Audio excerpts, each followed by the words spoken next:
More moves are incoming for the Boston Red Sox as a brand new report reveals major Red Sox updates surrounding their up-and-coming offseason plans, including big-name stars like Pete Alonso and Alex Bregman.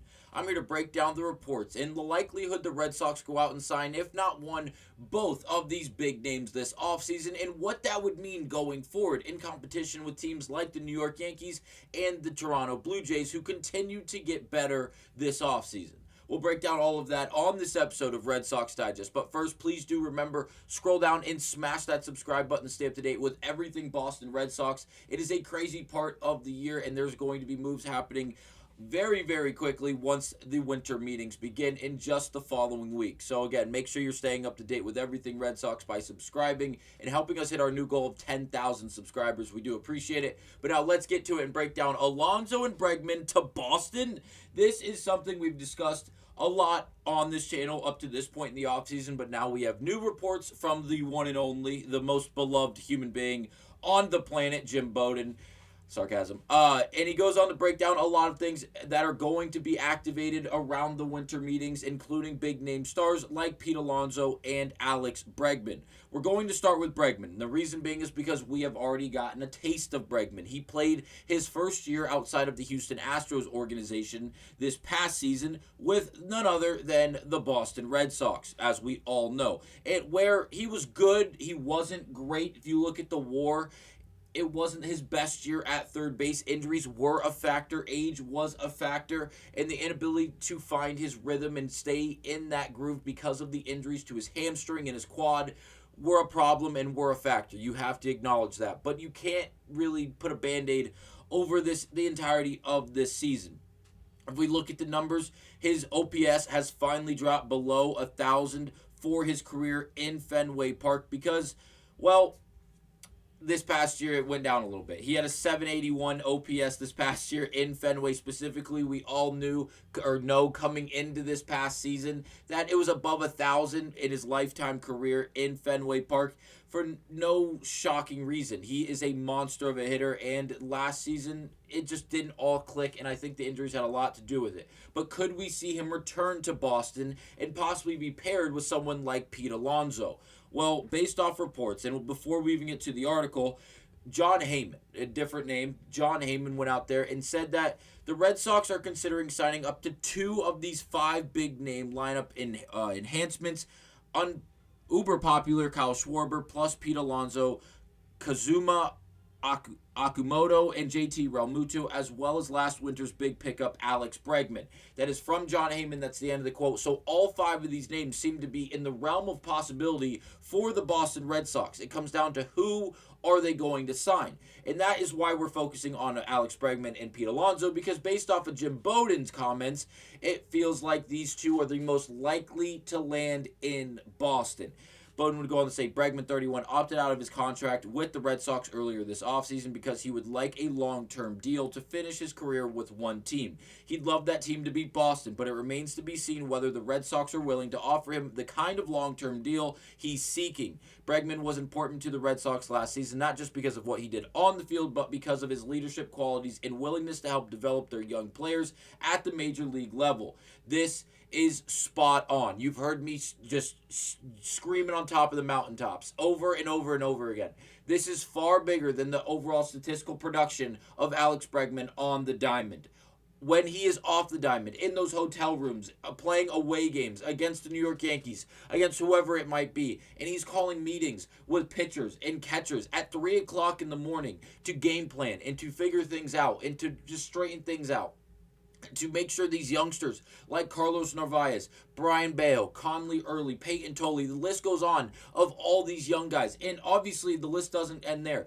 Campbell, Anthony, Meyer. There are so many young pieces on this team that can always continue to learn, as everyone can, and Alex Bregman is that guy. Alex Bregman has the ability to go out there and teach from what he has known, what he has learned, and what he continues to be in Boston.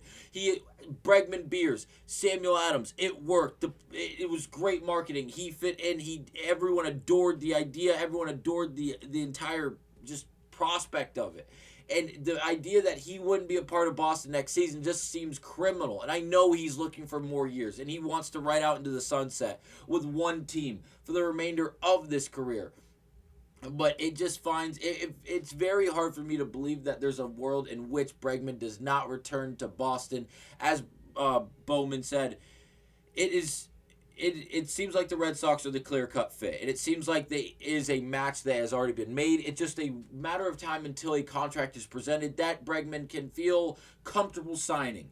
Now, Bowden would go on to finish that piece with, however, there are several contending teams that Bregman would be a difference maker for if he signs with any of them, including the Tigers, Phillies, Mariners, Yankees, Mets, and Blue Jays, as well as non-contending teams like the Angels and Pirates. His free agency is going to be a must-watch during the winter meetings. Again, the winter meetings start in the following, 4 days? I believe today's the 4th. The next 4 days, the winter meetings will be taking place, and all hell is going to break loose. And if you think I'm kidding, I'm not. It feels like the second the winter meetings start, all of these guys are going to get together, they're going to start having conversations, and it's going to be like that ticking time bomb and just the poke of with the needle to the balloon, and it's an onset everything. And the reason being is because these guys are going to get together and they're going to have these conversations. These guys involved in these organizations, guys that have been a part of these organizations, that are in positions to go out there and make moves. Bregman, again, the underlying metrics were not phenomenal last year. Again, it was the polar opposite of basically every other Boston Red Sox baseball player outside of Roman Anthony, because everyone on the team, it felt like, in the chase percentage, whiff percentage, K percentage, base on balls percentage, were all vastly below league average, and then everything above it was decent, about league average, if not better. Alex Bregman, the polar opposite. Again, great at not striking out, great at working walks, great at not expanding the strike zone, but when it came down to average, how hard he was hitting the ball, how many times he was barreling the baseball, it didn't really work out. And you look at the spray chart in the top right, absolutely peppering the monster, something we all know and love that he can do. It just, can he continue to do it at a high enough level where they want to extend him for a certain amount of years, what could be 5, 6, even 7 years, to rally out the end of his career? So we continue. Our last thing, the WAR, 3.5 WAR, which was 4th on the team, playing third base in comparison to guys like Cedar Rafael, the best defensive center fielder in the league, Jarren Duran, a left fielder, and then Garrett Crochet, the co-runner-up, or the runner-up in the AL Cy Young race, only to Tarek Skubal. So it was a good year, it wasn't a great year for Alex Bregman. Who could they go out there and acquire with him? Or who could they go out and pivot to if they didn't want to go out and acquire Bregman?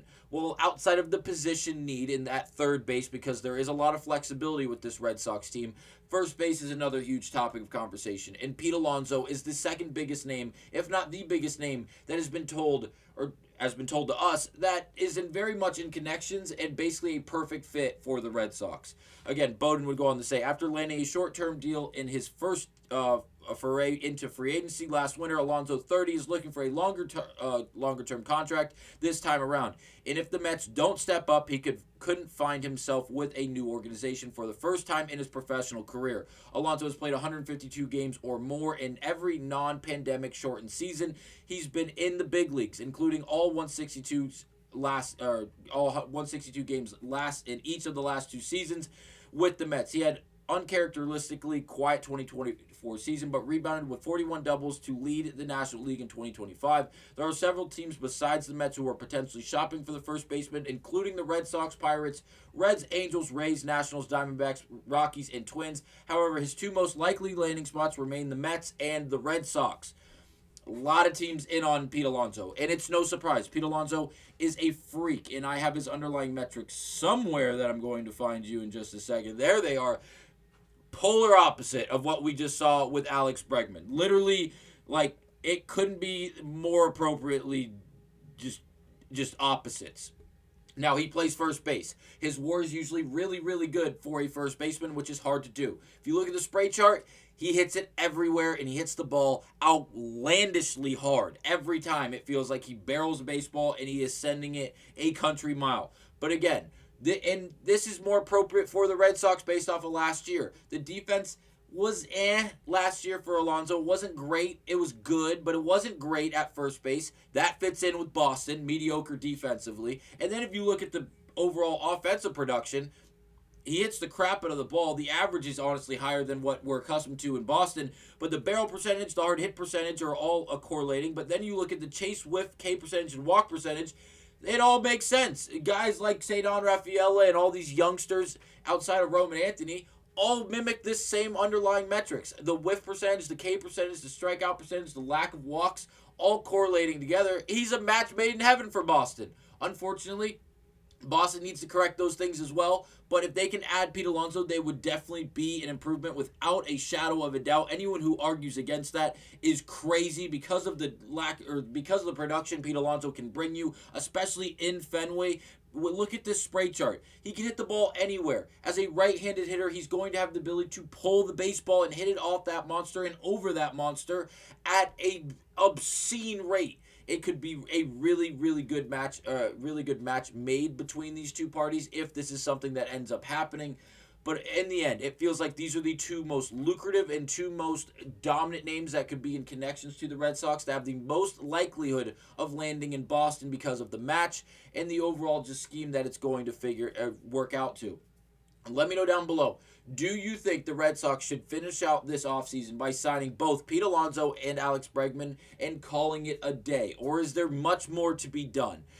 Or do you think they should go in a different direction with the bats? Do you think they should go sign someone rather than Alex Bregman, or rather than Pete Alonso, or rather than both of these guys? Please let me know down below. I would love to see what your overall thoughts and opinions are, and I will see you guys on the next episode of Red Sox Digest.